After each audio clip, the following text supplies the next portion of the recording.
Shalom untuk teman-teman semua.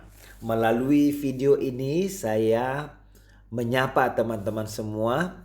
Saya ingin berbagi pembelajaran firman ya. Yang mana pembelajaran firman ini akan didasarkan dari firman Tuhan yang tertulis di dalam Markus pasal 7 ayat 24 sampai ayat 37. Saya akan menyampaikan pembelajaran firman ini dalam terang topik Yesus menjadikan segala-galanya baik. Dalam bahasa Batak dikatakan nungadenggan saluhutna di bahen Yesus.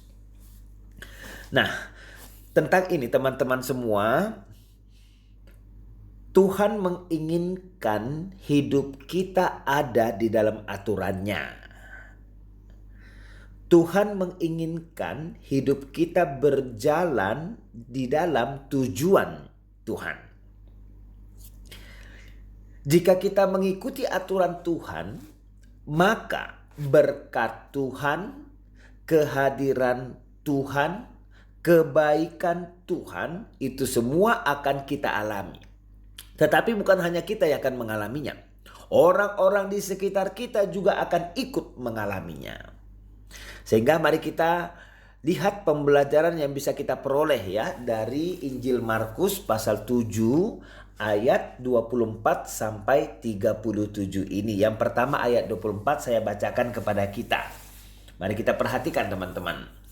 Lalu Yesus berangkat dari situ dan pergi ke daerah Tirus. Ia masuk ke sebuah rumah dan tidak mau bahwa ada orang yang mengetahuinya. Tetapi kedatangannya tidak dapat dirahasiakan. Baik, teman-teman semua, melalui Alkitab kita bisa menemukan terkadang Mesias kita ingin menjauh dari murid-muridnya, ingin menjauh dari kerumunan seperti itu ya situasinya. Tapi Mesias tidak dapat melakukannya. Kenapa? Banyak orang yang perlu dengan Mesias kita. Banyak orang yang mencari Mesias.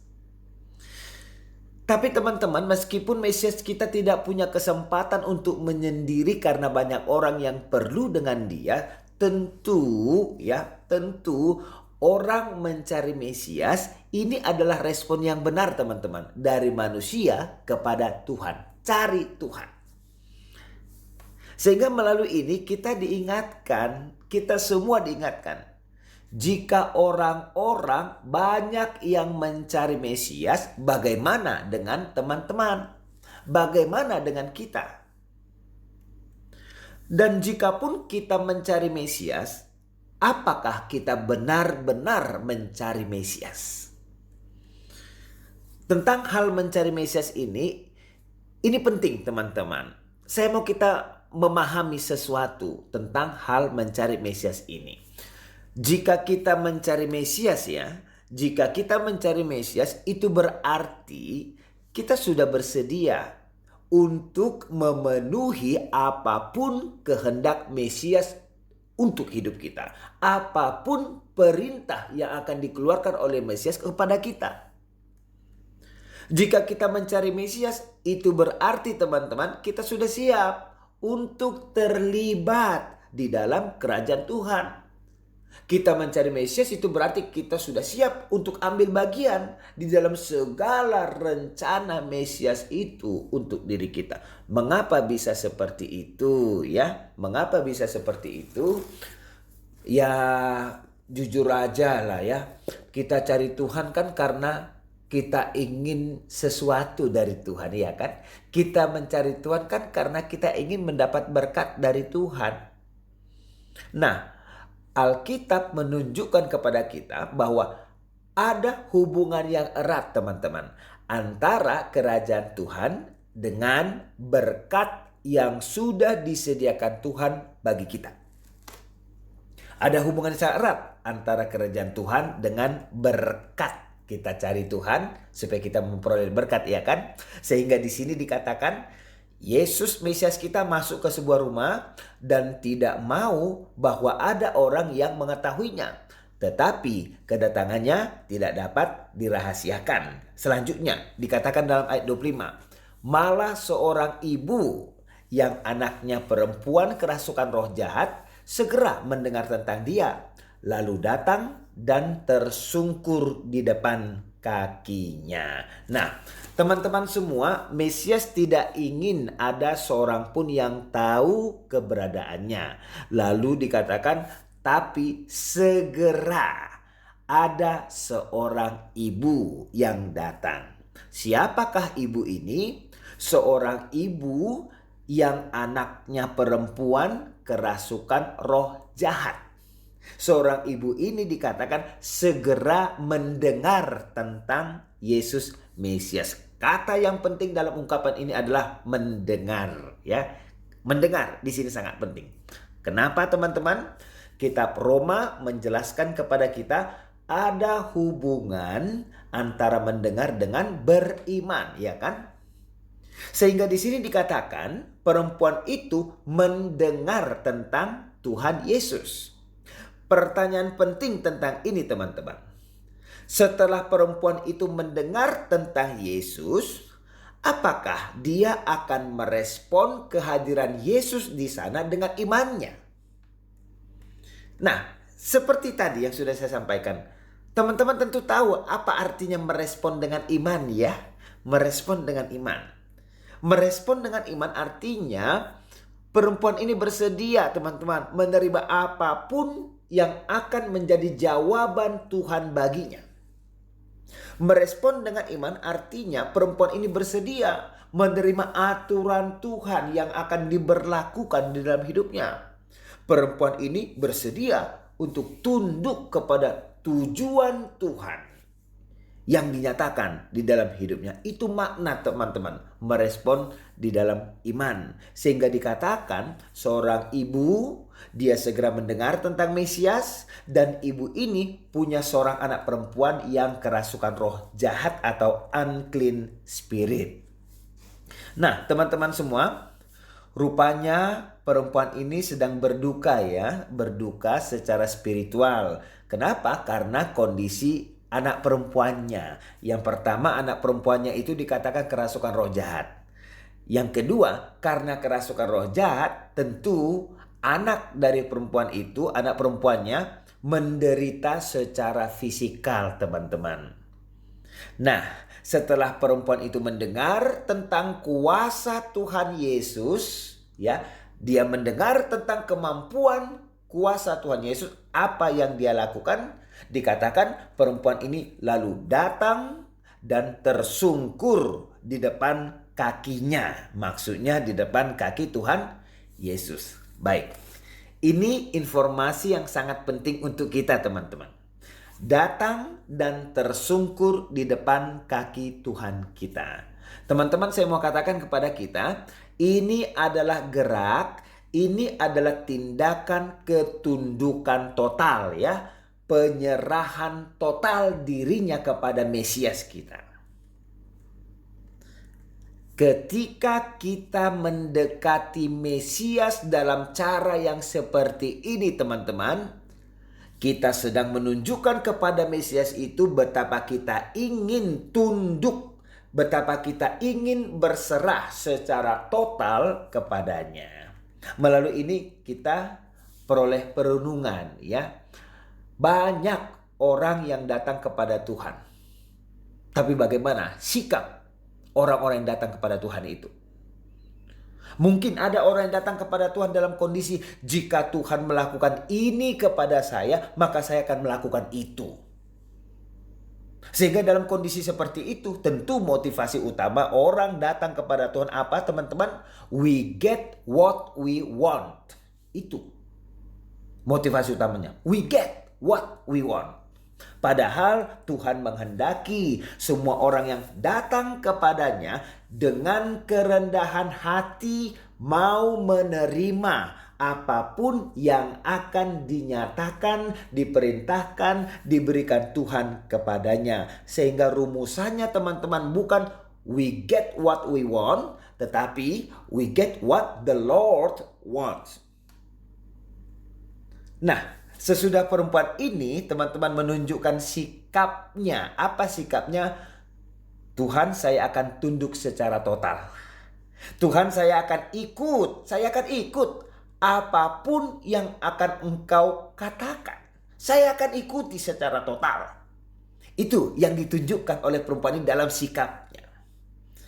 Lalu teman-teman perhatikan, di dalam komitmen perempuan itu, dia pun akan diuji oleh Mesias kita. Ketundukan perempuan ini akan diuji oleh Mesias kita. Karena memang teman-teman, semua komitmen yang kita berikan kepada Tuhan, kita juga akan diuji oleh Tuhan kita.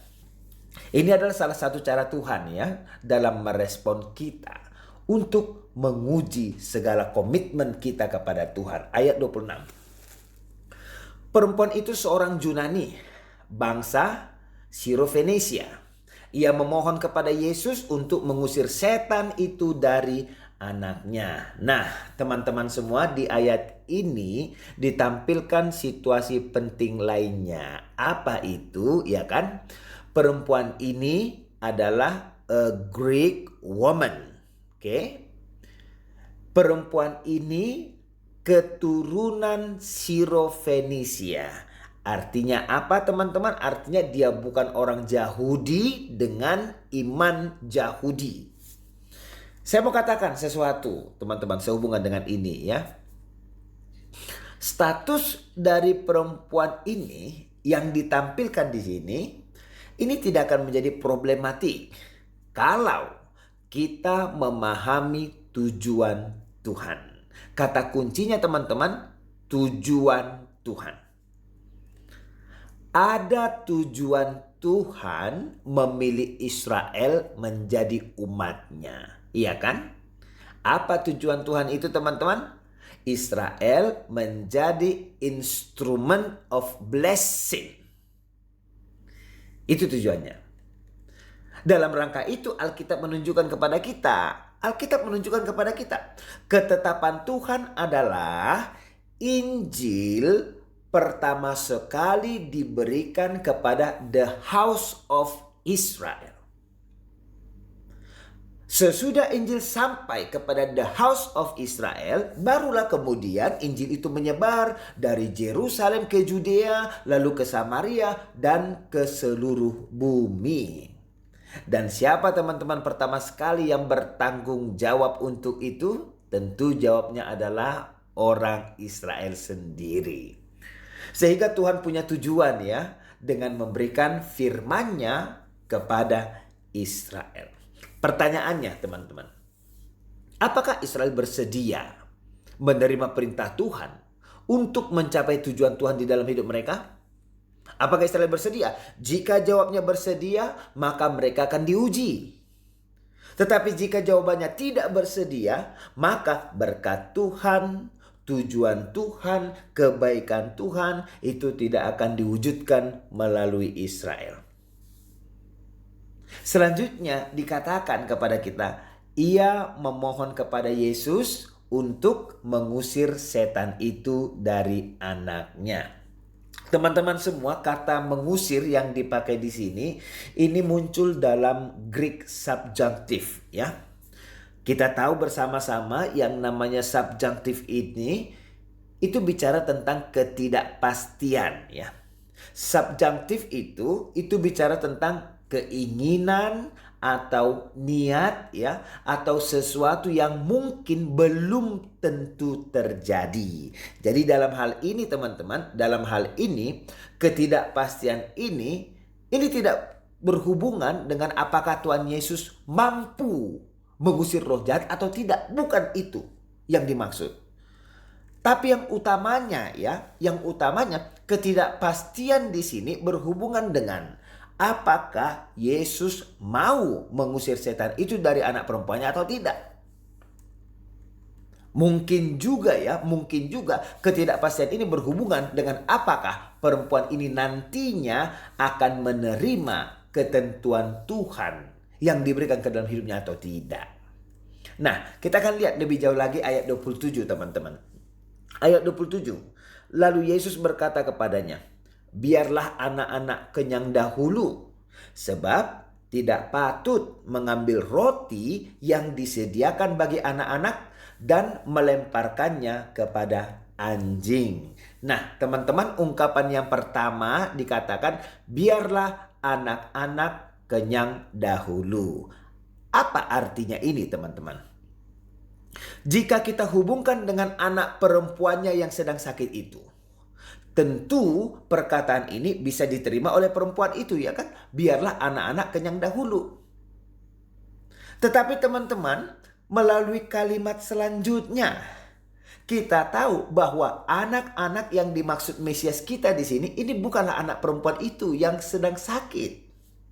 Karena bagian selanjutnya dikatakan di sana, sebab tidak patut mengambil roti yang disediakan bagi anak-anak dan melemparkannya kepada anjing. Nah, teman-teman, apa artinya perkataan Tuhan Yesus ini? Apakah Tuhan Yesus bermaksud mengatakan Yahudi adalah manusia, sementara non-Yahudi adalah anjing-anjing? Apa seperti itu maksud Tuhan Yesus? Jikapun ada, ya, saya katakan jikapun ada orang Yahudi yang menyebut non-Yahudi sebagai anjing-anjing, apakah Tuhan Yesus akan sama dengan mereka menyebut non-Yahudi sebagai anjing-anjing? Saya tidak yakin itu, teman-teman. Saya tidak yakin. Tuhan Yesus tidak meniru orang Yahudi di sini. Sehingga kita perlu memahami, teman-teman. Kita perlu memahami apa makna di balik perkataan Tuhan Yesus ini, ya kan? Jadi teman-teman semua, Tuhan Yesus di sini tidak mengatakan bahwa orang non-Yahudi adalah anjing-anjing. Apa yang Tuhan Yesus lakukan di sini, teman-teman? Tuhan Yesus sedang memberi contoh. Ya, ini perlu untuk kita baris bawahi bersama-sama. Yang dilakukan Tuhan Yesus di sini melalui perkataannya tadi, Tuhan Yesus sedang memberi contoh. Sebuah contoh yang sangat familiar dengan kehidupan mereka. Artinya, ada kebenaran yang mau disampaikan Tuhan Yesus melalui perkataannya. Yang mana, teman-teman, kebenaran itu adalah ketetapan Tuhan sendiri. Yang mana lagi, jika itu adalah ketetapan Tuhan, kita tidak dalam posisi untuk memperdebatkannya.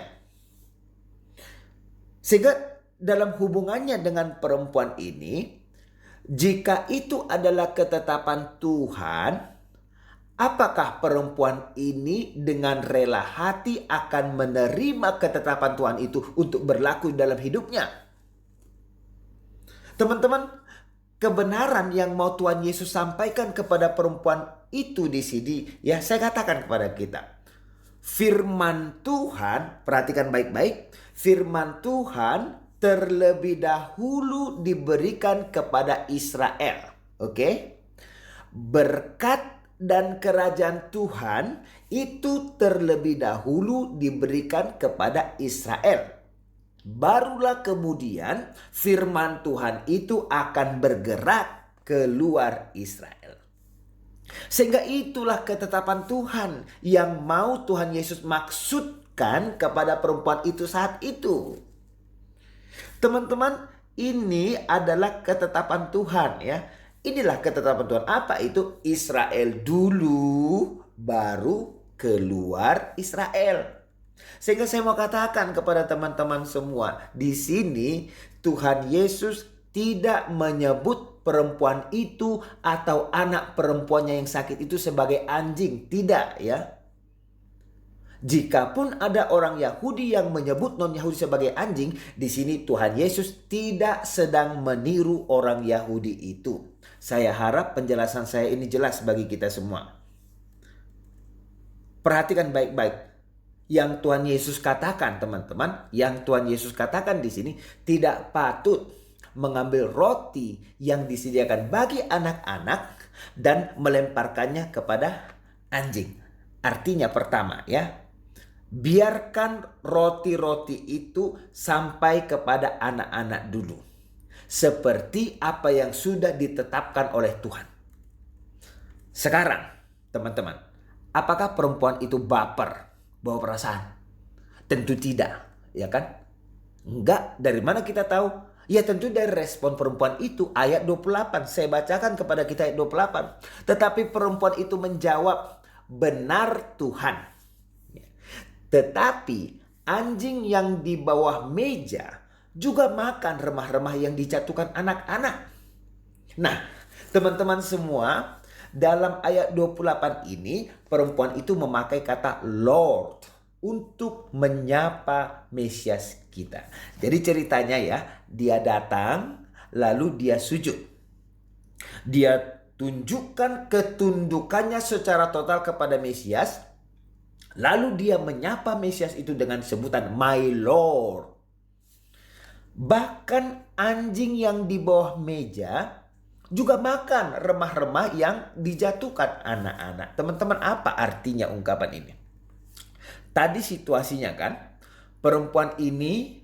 situasinya tadi perempuan ini dari gerak sujudnya menyatakan sikap tunduk secara total kepada aturan Tuhan, kepada ketetapan Tuhan. Dia tunduk kepada apapun aturan Tuhan, apapun ketetapan yang akan Tuhan sampaikan. Nah, perempuan itu sudah mendengarkan aturan Tuhan yang Mesias ucapkan itu.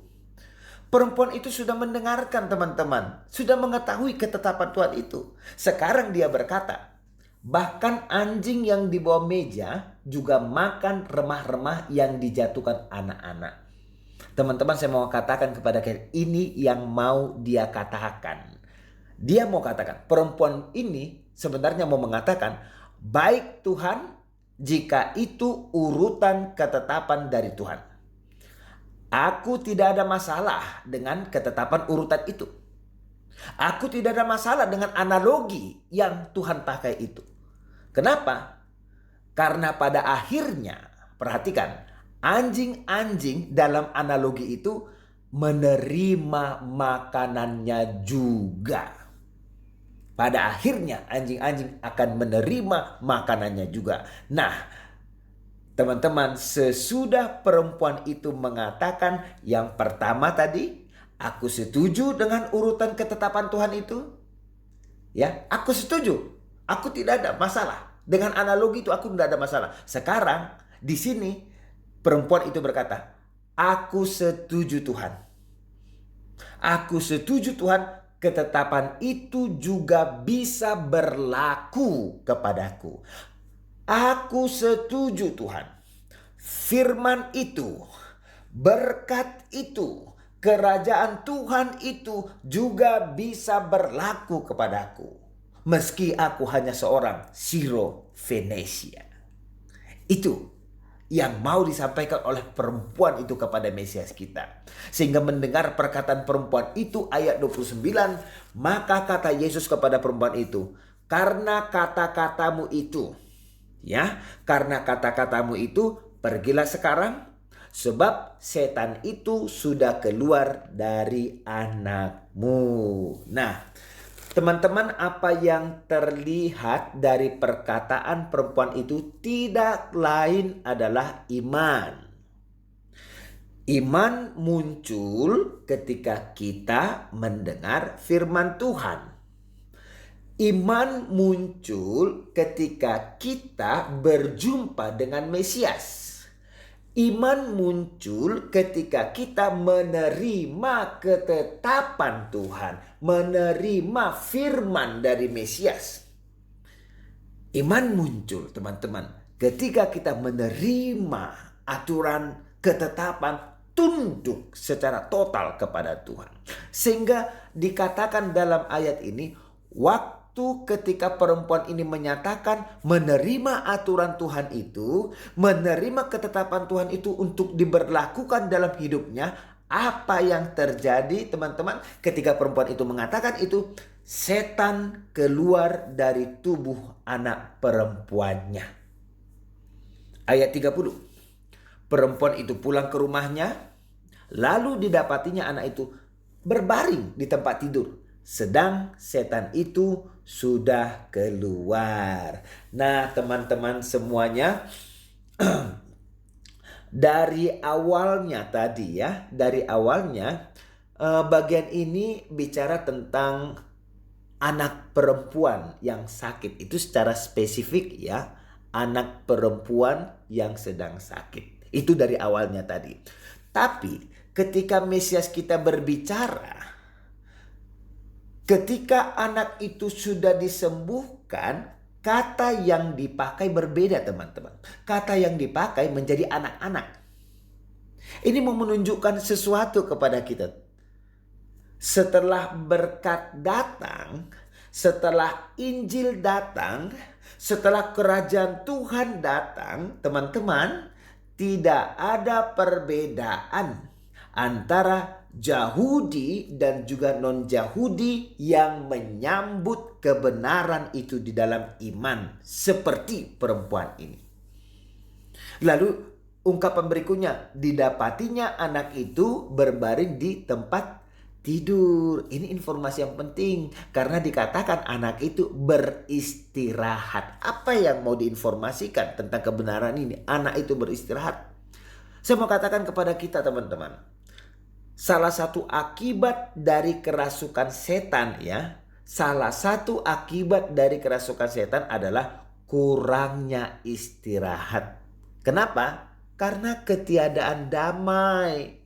Tidak ada damai teman-teman dalam kasus kerasukan setan itu.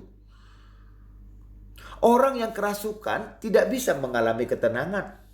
Orang yang kerasukan tidak bisa mengalami kedamaian. Tapi di sini anak perempuan itu kembali normal. Dia bisa beristirahat di tempat tidurnya. Yesus menjadikan anak itu baik. Topik kita ya. Yesus menjadikan anak itu baik. Nah, sekarang kita akan masuk kepada peristiwa yang kedua teman-teman. Mulai ayat 31 ya. Ayat 31 sampai 37. Saya baca ayat 31. Kemudian Yesus meninggalkan pula daerah Tirus dan dengan melalui Sidon pergi ke Danau Galilea di tengah-tengah daerah Dekapolis. Teman-teman, lokasi ini ada di sisi timur dari Laut Galilea ya. Ayat 32. Di situ orang membawa kepadanya, maksudnya kepada Tuhan Yesus, seorang yang tuli dan yang gagap, dan memohon kepadanya, maksudnya memohon kepada Yesus supaya ia meletakkan tangannya atas orang itu. Jadi di sini teman-teman situasinya orang membawa kepada Mesias kita satu orang yang tidak bisa mendengar dan tidak bisa berbicara ya. Dia tidak bisa mendengar, dia tidak bisa juga berbicara. Ini situasi yang berbeda teman-teman dari yang pertama tadi. Kalau yang pertama tadi ya, orang yang datang kepada Mesias adalah seorang perempuan yang anaknya sakit ya kan? Yang mana kondisi perempuan ini yang datang kepada Yesus, dia bisa mendengar tentang kuasa Tuhan Yesus sehingga dia bisa beriman, mendengar dan beriman. Dia bisa mendengar dan dia beriman. Tapi di sini teman-teman, orang yang dibawa kepada Mesias ini dia tidak bisa mendengar, dia tidak bisa juga berbicara. Artinya apa? Artinya dia tidak tahu Yesus bisa menyembuhkan. Ini penting informasinya. Dia tidak tahu Yesus bisa menyembuhkannya. Tapi rupanya ada sekelompok orang yang percaya di sana. Orang-orang yang percaya inilah teman-teman yang membawa dia kepada Tuhan Yesus. Saya baca ayat 33 selanjutnya ya. Dan sesudah Yesus memisahkan dia dari orang banyak. Ini sekarang langsung urusan pribadi dengan Tuhan Yesus ya. Perjumpaan pribadi dengan Tuhan Yesus. Sesudah Yesus memisahkan dia dari orang banyak sehingga mereka sendirian. Ia memasukkan jarinya ke telinga orang itu. Lalu ia meludah dan meraba lidah orang itu. Teman-teman, kenapa Tuhan Yesus melakukan ini? Meludah ya ke dalam lidah orang itu. Kalau kita memahami konteks Alkitab, kita akan tahu bahwa dalam Ulangan pasal 25 di sana ada contoh teman-teman, di mana seseorang meludah ke muka orang lain. Kalau kita perhatikan peristiwa yang dicatat di Ulangan 25 itu, apa yang akan kita temukan? Meludah di dalam Ulangan 25 itu adalah simbol kutukan, teman-teman. Simbol kutukan. Dan apa yang Tuhan Yesus lakukan di sini, di bagian ini, Yesus mengutuk sesuatu, teman-teman. Dia mengutuk sesuatu yang sudah merampas milik orang yang sakit itu, yang sudah membuatnya tidak bisa mendengar, yang sudah membuatnya tidak bisa berbicara. Intinya, teman-teman, intinya menjadi tuli dan bisu ini sering sekali adalah akibat dari dosa loh. Akibat dari dosa. Bukan berarti orang ini sudah berbuat dosa tertentu yang karena dosanya itu dia jadi tuli dan bisu. Bukan berarti seperti itu. Tetapi ini bisa menunjuk kepada original sin.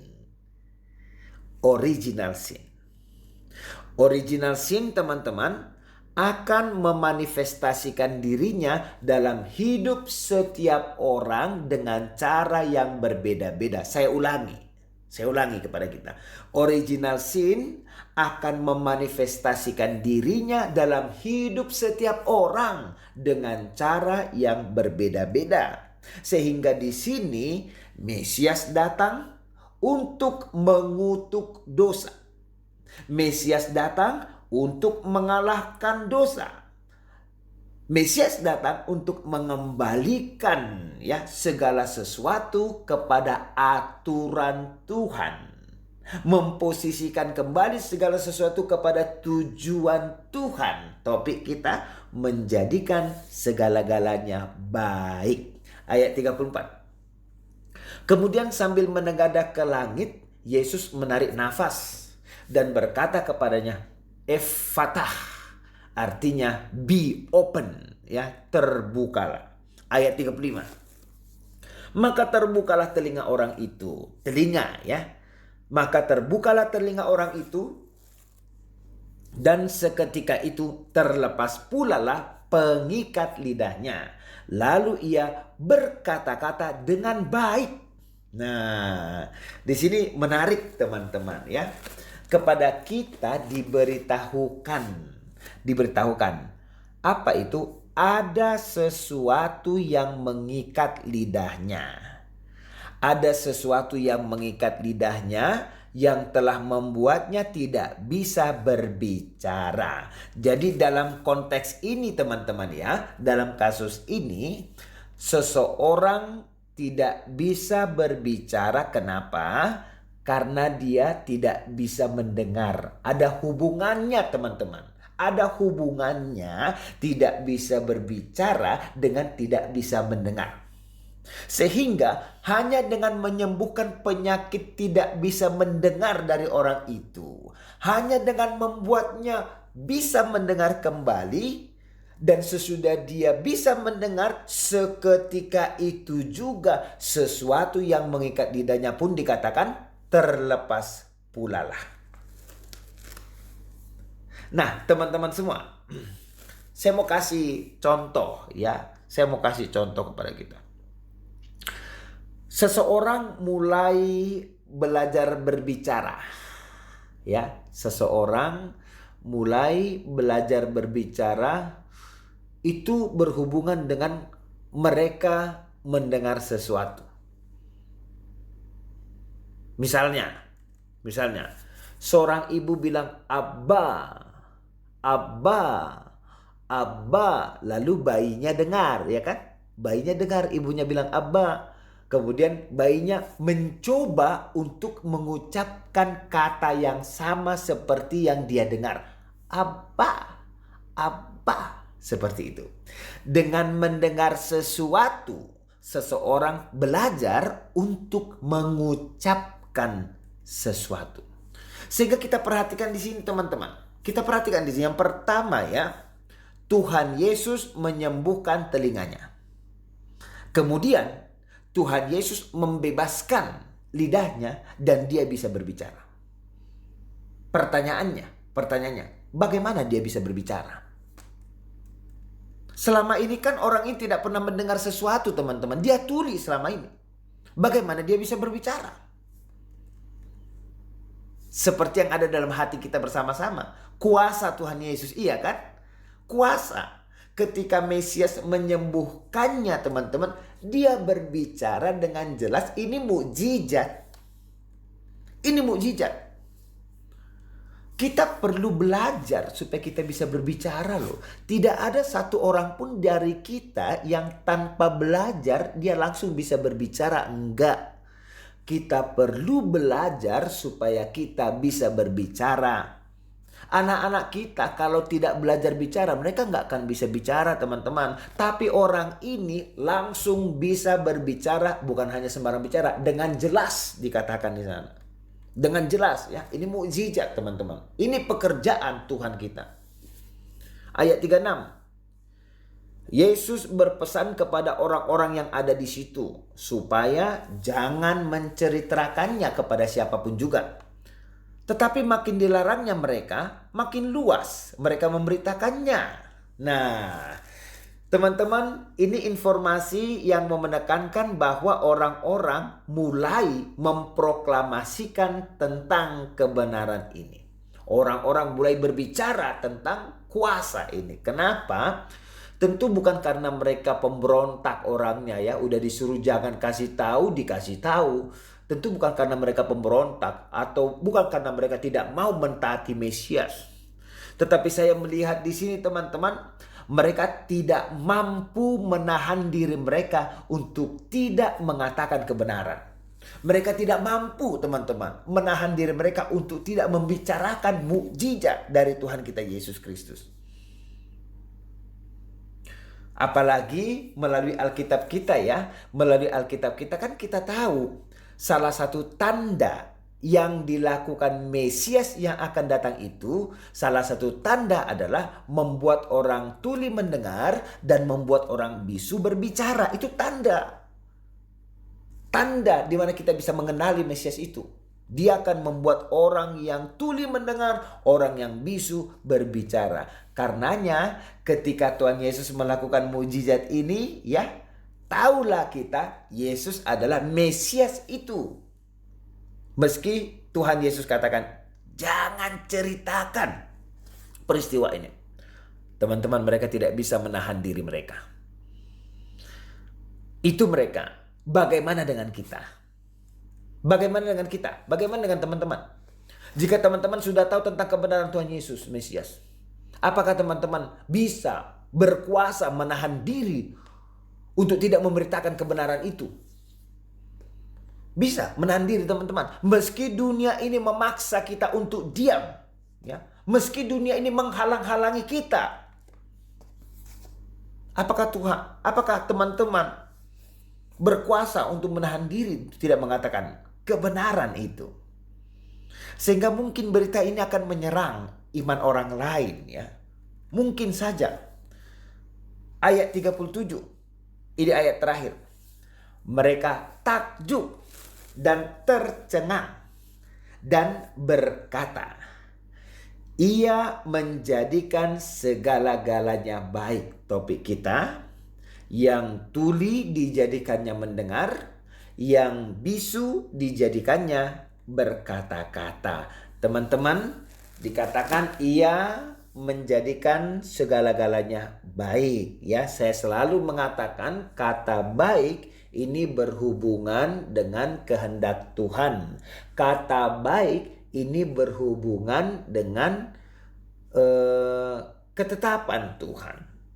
Jalan-jalan Tuhan, pekerjaan Tuhan.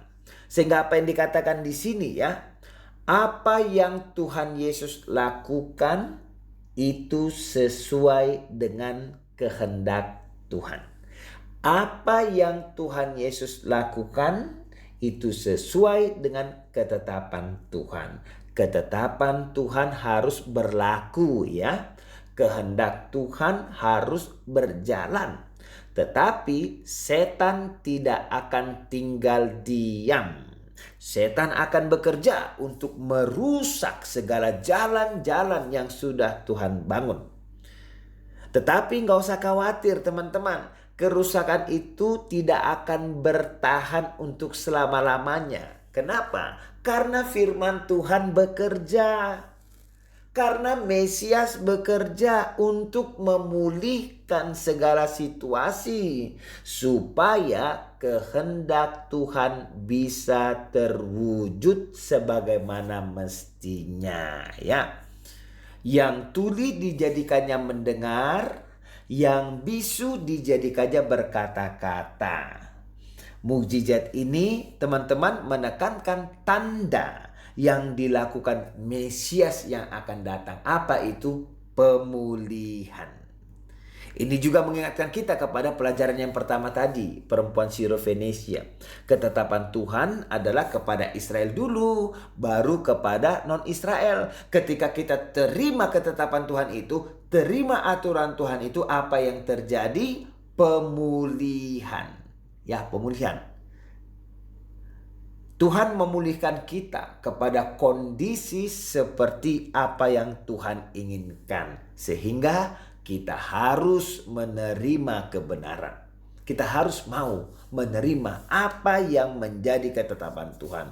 Kalau kita terima kebenaran, maka Alkitab kita katakan kebenaran itu akan membebaskan kita.